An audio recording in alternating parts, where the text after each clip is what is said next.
Video like जरूर कर लीजिए और ऐसे वीडियो लगातार फ्री में पाने के लिए चैनल को तुरंत सब्सक्राइब कर लीजिए और बेल आइकन को जरूर टैप कर लीजिए ताकि आगे भी सारे वीडियो आपको मिलते रहे। यूट्यूब में फॉलो करते हैं तो प्लीज ये वाला फ्री टेलीग्राम चैनल जरूर ज्वाइन कर लीजिएगा। सारे नोटिफिकेशन सारे अपडेट यहीं पे आते हैं, ध्यान रखिएगा। दोस्तों, निबंध लेखन का हमारा कार्यक्रम लगातार चल रहा था और ये जो टॉपिक आप देख रहे हैं ये है कृत्रिम बुद्धिमत्ता यानी आर्टिफिशियल इंटेलिजेंस और भारत की तैयारी कैसी है, भारत इसके लिए कितना तैयार है और कहाँ कहाँ अभी चूक हो रही है या ढीलापन है जिसे कि दूर करने की आवश्यकता है, इस पर हमें चर्चा करनी।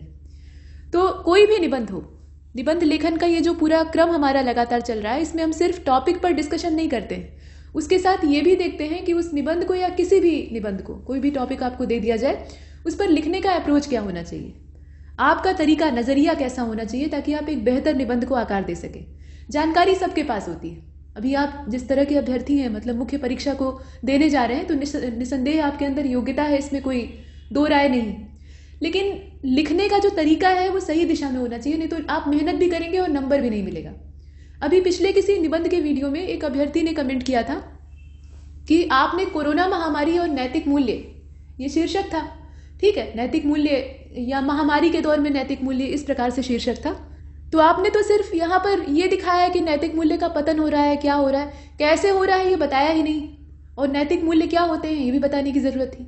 भाई देखिए, लिखने के लिए तो बहुत कुछ है। अब जैसे कोरोना महामारी और नैतिक मूल्य, अब इस शीर्षक पर अगर आप लिखना चाहें तो कोरोना महामारी पर पूरा एक किताब लिखा जा सकता है और नैतिक मूल्य जो है उस पर तो लिखने की कोई कमी ही नहीं है, बहुत जमाने से लिखा जाता रहा है। यहाँ आपको दोनों को मिला कर लेकर चलना है कि महामारी का जो दौर था उसमें नैतिक मूल्यों की क्या स्थिति थी, तो लगातार उनका पतन हो रहा था, कोई उन्नयन तो नहीं देखा गया मेरे हिसाब से, ठीक है, मतलब कोई सुधार तो नहीं देखने के लिए मिला। जो पहले से गिरावट हो रही थी वो और तेज हो गई, महामारी उसके पीछे एक वजह बन गई, बड़ी वजह बन गई, और जो कारण था वो बताया गया। तो वीडियो को ध्यान से सुना करिए, पहली चीज़ है। और दूसरी बात यह है कि शीर्षक पर एकदम फोकस होकर लिखना होता है, वहाँ ज्ञान नहीं बघारना है। परीक्षक को ये नहीं समझाना है कि नैतिक मूल्य क्या होते हैं। परीक्षक आपसे ज़्यादा बुद्धिमान है जो वहाँ कॉपियाँ चेक करता है, उसके पास बहुत ज़्यादा तजुर्बा होता है, तो वो तुरंत पकड़ लेगा कि आप यहाँ पर अपना बड़प्पन झाड़ रहे हैं, मतलब ज्ञान बघारने की कोशिश कर रहे हैं और आप सही अभ्यर्थी के तौर पे यहाँ अपना मानसिकता लेकर नहीं आए। तो ये ध्यान दीजिएगा, एकदम टॉपिक पर फोकस होकर लिखना है। भले ही आपको लगे कि इधर उधर की चीज़ें इसमें शामिल करनी चाहिए, लेकिन दिमाग को वहाँ लगाम देनी होती है। ये इसलिए इतनी सख्ती से कहा जा रहा है ना कि नंबर आपके गायब हो जाएंगे अगर आप थोड़ा सा भी इधर से उधर होंगे। जैसे यही टॉपिक है, कृत्रिम बुद्धिमत्ता, आप देख रहे हैं भारत कितना तैयार है उसको देख ही नहीं रहे हैं। आप क्या कर रहे हैं, कृत्रिम बुद्धिमत्ता पे पूरा व्याख्यान लिखे जा रहे हैं कि आर्टिफिशियल इंटेलिजेंस क्या होता है, और हमें कहा गया था कि फ्लो चार्ट का यूज़ करना चाहिए, तो यहाँ आपने AI लिखा और उसके बाद फिर यहाँ एरो बनाकर इसके जो सेक्टर है उन्हें दर्शा दिया। तमाम बातें आपने लिख डाली, लेकिन ये लिखा ही नहीं कि अपने देश में क्या स्थिति, तो गड़बड़ हो जाएगा ना फिर। इसीलिए कहा जाता है कि निबंध को पहले फ्रेम कर लेना चाहिए, उसका जो ढांचा है वो तैयार कर लेना चाहिए। बिना ढांचा बनाए कोई भी निबंध अगर लिखा जाएगा तो उसकी जो साइज़ है या तो उसमें कमी बेशी हो जाएगी, और नहीं तो जो आवश्यक चीज़ें हैं वो छूटेंगी। तो प्रारूप आप पीछे कहीं रफ वर्क में बनाइएगा। यहाँ देखिए, पहले तो ये बता दीजिए कि कृत्रिम बुद्धिमत्ता क्या है, लेकिन ज़्यादा नहीं, एक सीमित मात्रा में।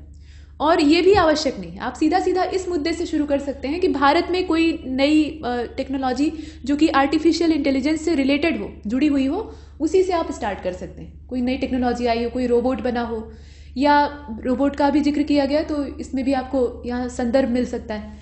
इसके अलावा कोई भी चीज़ ऐसी हुई हो जिसमें कि आर्टिफिशियल इंटेलिजेंस का बहुत बड़ा रोल रहा हो अपने देश में, तो उसका उल्लेख करते हुए आप वहाँ से स्टार्ट कर सकते हैं। आपकी शुरुआत थोड़ी सी नए ढंग की हो जाएगी, नए प्रकार की होगी, बाकियों से अलग, और वही आपको करना है।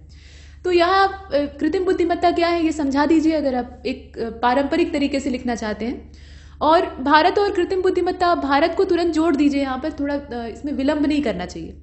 उसके बाद प्रभाव क्या है, आगे की राह क्या है, ये तो छोटा सा एक प्रारूप बना, लेकिन इसका प्रारूप आप ऐसे बना सकते हैं कि आर्टिफिशियल इंटेलिजेंस जो वर्तमान का समय है उसमें भारत में कौन कौन सी टेक्नोलॉजी, यहाँ से आप स्टार्ट करिए, ठीक है। और उसके बाद फिर ये लिखिए कि अपने देश में आर्टिफिशियल जो इंटेलिजेंस है उसका प्रवेश कब हुआ, और उसी समय जो मेन बॉडी आप लिख रहे होते हैं उसी में ये सब लिखना होता है, तो उसी समय ये समझा दीजिए कि आर्टिफिशियल इंटेलिजेंस क्या चीज़ है उसी में।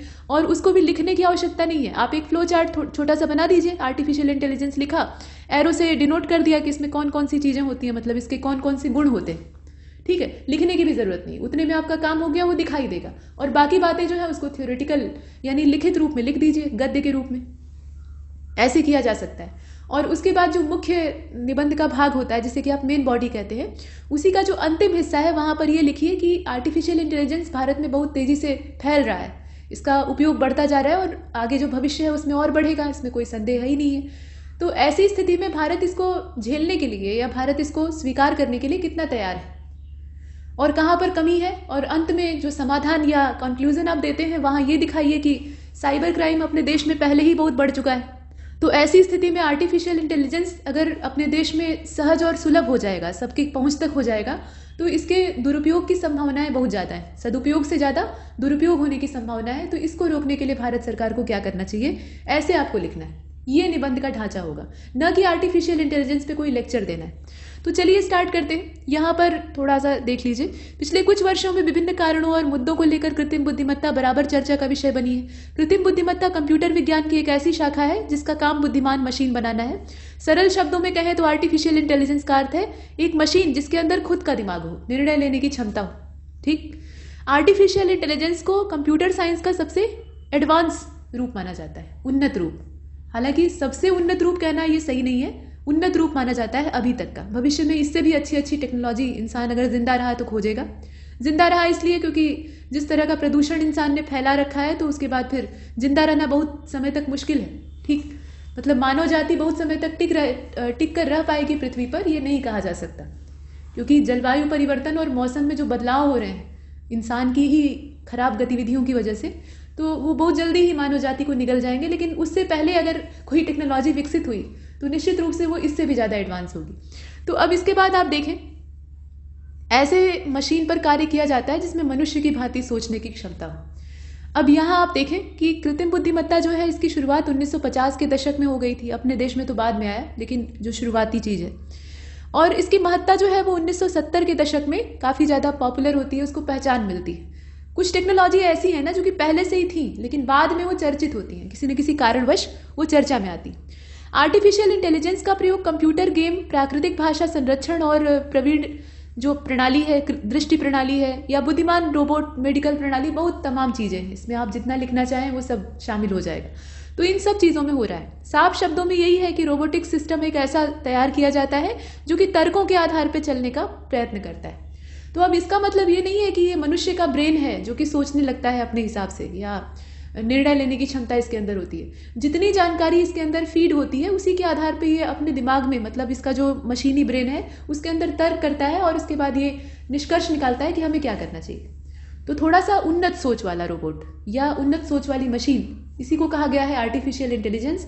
मनुष्य के दिमाग से इसकी कोई तुलना ही नहीं है। ईश्वर का बनाया हुआ जो ये भेजा है ना, इसके अंदर बहुत सारी क्वालिटीज़ हैं। अभी इसके जितनी गुत्थियां हैं उसको सुलझाने में वैज्ञानिक ही पीछे रह गए, तो फिर आर्टिफिशियल इंटेलिजेंस क्या चीज़ है। ठीक, तो अब इसके बाद आप देखें, आर्टिफिशियल इंटेलिजेंस कंप्यूटर द्वारा नियंत्रित रोबोट या मनुष्य की तरह सोचने वाला सॉफ्टवेयर बनाने का तरीका है। आर्टिफिशियल इंटेलिजेंस के पास गुण है कि, मतलब ऐसा गुण है जो कि मानव के पास नहीं है कि ये आर्टिफिशियल है। अब ये कोई गुण नहीं है, लेकिन हाँ ये है कि ये अलग, मतलब मनुष्य के दिमाग को जो टेक्नोलॉजी है ये आर्टिफिशियल इंटेलिजेंस की, उससे अलग करता है। तो ये जो पूरा यहाँ पर इतना सारा भूमिका बांधा गया है ना, इतना लंबा नहीं लिखना है इसको। आप एक काम करिए कि जो आर्टिफिशियल इंटेलिजेंस का मुद्दा है, अब यहाँ से आप भारत से ही स्टार्ट कर सकते हैं सीधा, मतलब इसी को आप प्रस्तावना बना सकते हैं। बीच में जो आर्टिफिशियल इंटेलिजेंस की जितनी बातें पीछे आपने सुनी है उसको आप या तो फ्लो चार्ट बना के दर्शा दीजिए, ज़्यादा अच्छा तरीका है, देखने में अच्छा लगेगा, आकर्षक लगेगा, सहज ही निगाह जाएगी उधर। और नहीं तो एक छोटा सा पैराग्राफ बना के लिख दीजिए, बुलेट पॉइंट्स में भी लिख सकते हैं, वो भी तरीका सही है। फिलहाल अब देखिए, भारत अपनी अर्थव्यवस्था को डिजिटल अर्थव्यवस्था बनाने के साथ साथ सरकारी कामकाज को आर्टिफिशियल इंटेलिजेंस से जोड़ने की दिशा में काम कर रहा है। ठीक है, ये एक बड़ी बात है। और भारत द्वारा राष्ट्रीय कृत्रिम बुद्धिमत्ता नीति जारी की गई है। तो आप इस नीति से ही, मतलब इस जो स्ट्रैटेजी यहाँ आप देख रहे हैं, इसी से शुरू कर सकते हैं कि ये स्ट्रैटेजी असल में क्या है। और इसके तहत शिक्षा, कृषि, अब यहाँ देखें जितनी भी ज़रूरी सेवाएं हैं, शिक्षा, कृषि, स्वास्थ्य सेवाएं, smart cities infrastructure, smart mobility, transportation आदि क्षेत्रों को एआई से जोड़ने के लिए फोकस किया गया है। दिसंबर 2020 में पीडब्ल्यूसी यानी फर्मों का एक जो वैश्विक नेटवर्क है उसके बारे में कहा जा रहा है, उसके द्वारा जो जारी रिपोर्ट थी उसमें ये कहा गया कि भारत ने कोरोना महामारी के प्रसार के बाद आर्टिफिशियल इंटेलिजेंस के प्रयोग में 45% की जो बढ़ोतरी है वो की है। मतलब कुल मिलाकर ये डाटा है, इसमें ये कहा जा रहा है कि आर्टिफिशियल इंटेलिजेंस जो है यानी कृत्रिम बुद्धिमत्ता, उसके प्रयोग में जो वृद्धि हुई है या जो प्रयोग का पूरा आंकड़ा है वो 45% है। भारत की बात की जा रही है जो कि विश्व के देशों में, विश्व के सभी देशों में सर्वाधिक है। ये बहुत बड़ी चीज है। एक विकासशील अर्थव्यवस्था वाला जो देश है वो इतनी उन्नत टेक्नोलॉजी में इतना ज्यादा तेजी से आगे बढ़ रहा है, ये बहुत बड़ी बात होती है। तो ये काबिले तारीफ तो है, लेकिन उसके साथ साथ ये एक चीज और है कि इतनी हड़बड़ाहट में आगे बढ़ने पर बहुत सारी चूकें होती हैं, यानी कमियां रह जाती हैं। और अगर आर्टिफिशियल इंटेलिजेंस के क्षेत्र में जहां भी मतलब थोड़ी सी भी चूक होगी तो लेना का देना पड़ जाएगा, क्योंकि ये जितनी उन्नत टेक्नोलॉजी है ना, जब इसका दुरुपयोग शुरू हो गया एक बार तो इसे रोकना बहुत मुश्किल हो जाएगा। अब इसके बाद देखते हैं आगे। तो इसमें आप देखिए कहा गया है कि भारत ने कोरोना महामारी, अब ये 45% का डाटा आप डाल सकते हैं, robotics, virtual reality, cloud technology, big data, AI इत्यादि के क्षेत्र में उल्लेखनीय प्रगति करके भारत निकट भविष्य में चौथी औद्योगिक क्रांति, देखिए ये वाला जो टॉपिक है ना, चौथी औद्योगिक क्रांति, ये भी आपके यूपी पीसीएस का जो मेंस एग्जाम है उसमें निबंध की दृष्टि से उपयोगी है, तो इस पर भी हम लोग करवाएंगे, औद्योगिक क्रांति पर करवाएंगे। फिलहाल देखिए, तो चौथी औद्योगिक क्रांति की सूत्रपात संभावना की तलाश कर रहा है। ठीक, अब यहां देखें, नीति आयोग के सीईओ अमिताभ कांत जी, इनके हिसाब से आर्टिफिशियल इंटेलिजेंस देश में व्यावसायिक तरीके, देश को व्यावसायिक तरीके से या एक जो औद्योगिक ढांचा है उसमें ढालने के लिए तैयार कर रहा है, और विशेष रूप से समावेशी कल्याण के लिए नवाचार में इसका इस्तेमाल हो रहा है। तो ये नवाचार शब्द जो है ना, ये इस टेक्नोलॉजी से अपने आप आकर चिपक जाएगा। स्वास्थ्य देखभाल के क्षेत्र में क्षमता बढ़ाने के लिए और शिक्षा क्षेत्र में सुधार लाने के लिए नागरिकों के लिए अभिनव शासन प्रणाली विकसित करने और देश के समग्र आर्थिक उत्पादकता में सुधार करने के लिए देश आर्टिफिशियल इंटेलिजेंस को स्वीकार करने के लिए तत्पर है। और तत्पर क्या है, स्वीकार कर चुका है। तो आप सीधा सीधा यहां से भी शुरू कर सकते हैं, ये भी आपके लिए एक मसाला है। यहाँ पे नीति आयोग की कोई भी रिपोर्ट या कोई भी जो वक्तव्य है यहाँ के अध्यक्ष का या उपाध्यक्ष का, अध्यक्ष तो प्रधानमंत्री खुद ही है, तो उसका जो वक्तव्य है, मतलब उन लोगों का जो वक्तव्य है उसे डाल दीजिए शुरू में, अच्छा लगेगा देखने में, और परीक्षक भी खुश हो जाएगा कि भाई आप एकदम अपडेट हैं बिल्कुल। चलिए, अब इसके बाद देखिए, राष्ट्रीय स्तर पर आर्टिफिशियल इंटेलिजेंस कार्यक्रम की रूपरेखा बनाने के लिए नीति आयोग के उपाध्यक्ष राजीव कुमार की अध्यक्षता में एक समिति का गठन किया गया है, और इसमें सरकार के प्रतिनिधियों के अलावा शिक्षाविदों और उद्योग जगत को प्रतिनिधित्व दिया गया है, क्योंकि इन क्षेत्रों में आर्टिफिशियल इंटेलिजेंस का प्रैक्टिकल किया जाएगा। पहला जो प्रायोगिक यहाँ ढांचा है या काम है वो यहीं से शुरू होगा। वर्तमान बजट में आप देख लीजिए इतना प्रावधान किया गया है, तो अच्छा खासा जो धन आवंटन है वो दिखाई दे रहा है। Artificial intelligence of things, 3D printing इत्यादि को भी शामिल किया गया है। तो जो जो चीजें हैं, अब देखिए यहाँ पर विश्व की पहली जो आर्टिफिशियल इंटेलिजेंस से युक्त रोबोट है सोफिया, ठीक है, गंजी रोबोट, तो उसके सोफिया की मेहमान नवाजी भारत कर चुका है। सोफिया 2017 में टेक फेस्ट में भारत आई थी, मतलब टेक्नोलॉजी फेस्टिवल जो था उसमें आई थी, और देखने और बात करने हेतु लोगों की उत्सुकता काफी ज्यादा, मतलब अपने देश में है ही है, कोई एक अजूबी चीज पहुंचेगी तो लोग भीड़ लगाकर पहले उसको एकदम निहारेंगे और उसके बाद तब उससे बतियाने की कोशिश करेंगे, अगर वो जिंदा है तो यहाँ रोबोट है आर्टिफिशियल इंटेलिजेंस वाला, तो वो एक जिंदा मनुष्य की तरह ही बर्ताव कर रहा था। और सोफिया को तो आपने तमाम देखा ही है, टीवी और इंटरनेट, मतलब यूट्यूब पे तमाम छाई हुई थी।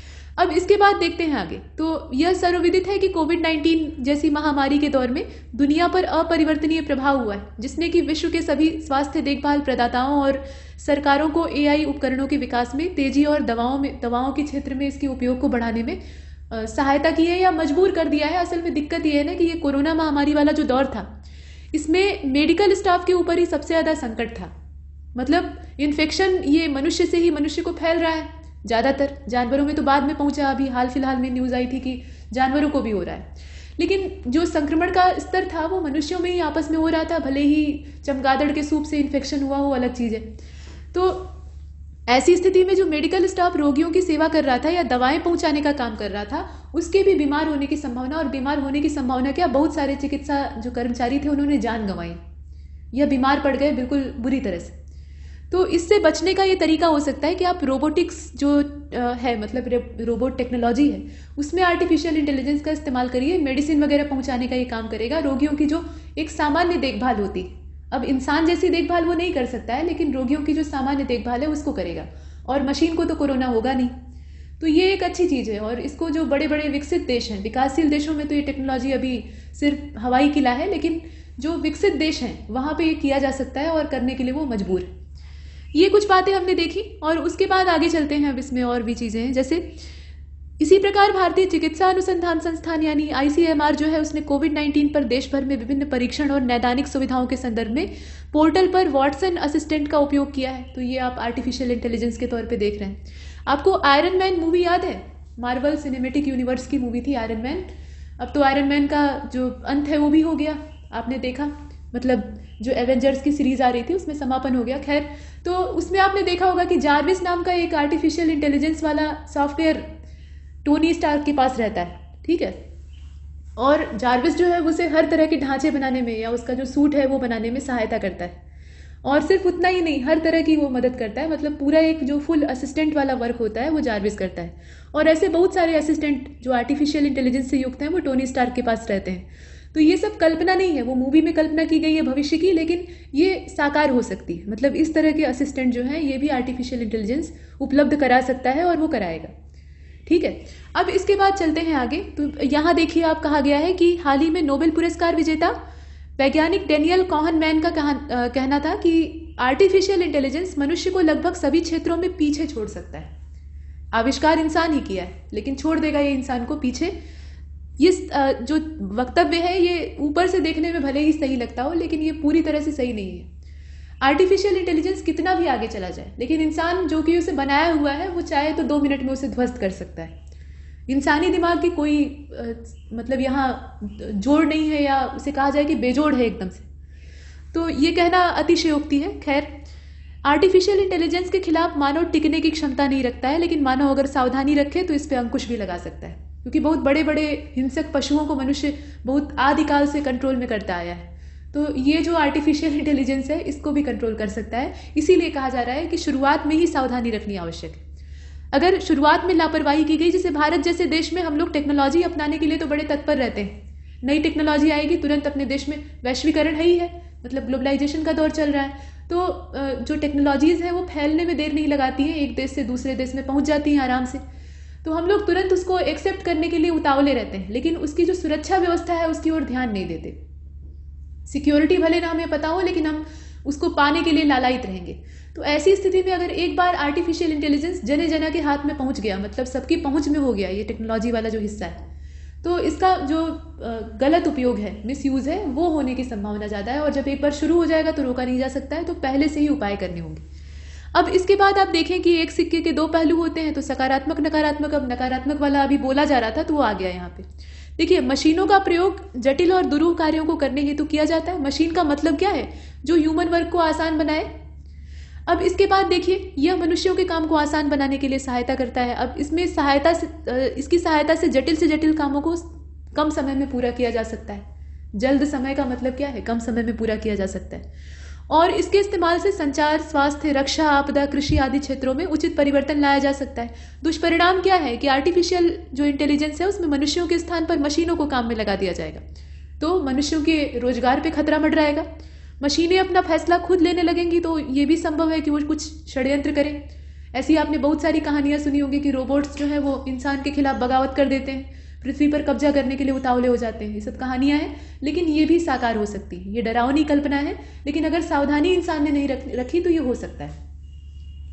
इसके बाद आप देखें, मूवी भी बन चुकी है, रजनीकांत जी की मूवी इसका साक्षात उदाहरण है। इसके बाद आगे देखें, बैंक, कारखानों, चिकित्सा इत्यादि के क्षेत्रों में इसके व्यापक प्रयोग से बेरोजगारी की समस्या उत्पन्न हो सकती है। तो वो तो होगी ही। मशीनें जब इंसान का काम करने लगेंगी तो इंसान वहां से हटा दिया जाएगा, क्योंकि मशीन को तो आप एक बार खरीद लेंगे तो पैसा उसी में मतलब उतना ही इन्वेस्ट करना है, उसके मेंटेनेंस में उतना खर्चा आना नहीं है। और इंसान को हर महीने पगार देनी पड़ेगी, वो भी मोटी, और उसमें भी ह्यूमन बॉडी है तो वो बीमार पड़ सकती है, उसे छुट्टियां चाहिए होंगी, ये सब चीज़ें। और मशीन को वो सब नहीं है, मशीन छुट्टियां नहीं लेगी, वो दिन रात काम कर सकती है। तो ऐसे में ज़्यादा दक्षता मशीनों से प्राप्त हो सकती है, कम समय में ज़्यादा काम हो सकता है, तो इंसान को हटा दिया जाएगा। ये बेरोजगारी पैदा करने का एक तरीका है। इसके अलावा आप देखें कि रचनात्मक शक्ति मनुष्य की जो है वो खतरे में आ सकती है, तो वो तो खतरे में अभी भी है। आर्टिफिशियल इंटेलिजेंस तो बाद में जो रचनात्मक क्षमता है उसको नष्ट करेगा। ये जो इंटरनेट और ये जो 4G का मोबाइल नेटवर्क सबके हाथ हाथ में पहुंच गया है भारत में, अब 5G भी आने वाला है, मतलब दस्तक दे रहा है। लोग मोबाइल फ़ोन खरीद कर पहले से ही 5G वाला बैठे हुए हैं, भले सिम ना मिले। तो ये सब जो टेक्नोलॉजी है ये क्या है? सोचने की क्षमता मनुष्य की खाती जा रही है। पहले इंसान हर चीज़ को सोचता था, अपने दिमाग से सोचता था या किताबों में खोजता था। अब आजकल गूगल में तुरंत बोल देंगे और गूगल अंकल जो है वो खोज कर बता देंगे। और भी बहुत तरह के ऐसे सर्च इंजन हैं और सर्च करने वाली चीज़ें हैं। तो तमाम चीज़ें ऐसी हैं जो कि मनुष्य को मेहनत करने से रोक रही हैं, दिमागी मेहनत। और दिमाग एक मांसपेशी है, ठीक है, अंदर उसकी मांसपेशियां हैं। जितना ज़्यादा आप उसकी कसरत करेंगे, मानसिक कसरत करेंगे, उतना ही ज़्यादा वो सक्रिय रहेगा, उतना ही ज़्यादा तेज होगा, ठीक है। तो यहाँ दिमागी क्षमता कम होने लगेगी और मनुष्य जो है वो मशीनों का आदती हो जाएगा। अब देखिए, आर्टिफिशियल इंटेलिजेंस आर्थिक विकास और सामाजिक प्रगति के क्षेत्र में महत्वपूर्ण भूमिका निभाने वाला एक महत्वपूर्ण साधन होता जा रहा है और निभा भी रहा है। तो एक बड़ा मुद्दा है, हम इसे नकार नहीं सकते। कुल मिलाकर कहने का मतलब ये जो ऐब यहाँ हम देख रहे हैं, उसके बावजूद हम ये नहीं कह सकते कि नहीं, हम इसे नहीं एक्सेप्ट करेंगे। नहीं एक्सेप्ट करेंगे तो पीछे रह जाएंगे, और पीछे कोई नहीं रहना चाहता है। अब इसके निरंतर इस्तेमाल से यह प्रश्न उठता है कि मनुष्य अपने से बेहतर सोचने वाली मशीन बना लेगा तो मनुष्य के अस्तित्व के साथ साथ जो इसके नकारात्मक पहलू हैं उन्हें नकारा नहीं जा सकता है, और फिलहाल में इसके स्वरूप का वर्णन नहीं किया जा सकता। इसके लिए ज़्यादातर शोध किए जाने की आवश्यकता है। इससे बेहतर कंक्लूजन ये हो सकता है कि मनुष्य की जो दिमागी रचनात्मकता है उसको आर्टिफिशियल इंटेलिजेंस नष्ट कर देगा। और जब एक बार ह्यूमन ब्रेन सोचना बंद कर देगा, सोचना ही उसकी खुराक है, उसका असली भोजन क्या है? विचार। मनुष्य जब तक सोचता रहता है, जितना ज़्यादा सोचता है, जितना ज़्यादा मानसिक अभ्यास करता है, उतना ही ज़्यादा तीक्ष्ण बुद्धि का होता है। और जब वो सोचना ही बंद कर देगा तो उसकी बुद्धि कुंद हो जाएगी, और ऐसी स्थिति में ये जो आर्टिफिशियल इंटेलिजेंस से बनने वाली मशीनें हैं ये इंसान पर हावी होने लगेंगी, और यही मशीन युग या जो मशीन युग का विभत्स चेहरा है वो सामने आएगा फिर। तो इससे सावधान रहने की आवश्यकता है। और प्लस जो साइबर क्राइम है उसके हाथ अगर आर्टिफिशियल इंटेलिजेंस लग जाए, और कहीं कहीं लग भी गया, तो ऐसी स्थिति में फिर भयंकर खतरा मंडरा सकता है। पूरी दुनिया जो है वो इससे त्रस्त हो सकती है। तो इसमें सावधान रहने की ज़रूरत है। भारत जैसे देश में तो और ज़्यादा सावधानी बरतने की आवश्यकता है। तो ऐसे करके आप कंक्लूजन कर सकते हैं। तो इसमें इतना ही। ऐसे बहुत सारे टॉपिक्स आपको मिलते रहेंगे। लगातार इन वीडियोस को देखिए और खुद से भी लिखने का अभ्यास करिए। ये जो टॉपिक है इस पर आपने डिस्कशन देखा है, अब इस मुद्दे पर खुद से लिखने की कोशिश करिएगा एक तय समय सीमा में, और जो शब्द सीमा है उसके अंदर देखिए कि आप कैसा लिख पा रहे हैं, और उसके बाद मूल्यांकन खुद का करिए। ये अच्छा लिखने का या अच्छा लिखना सीखने का तरीका होता है।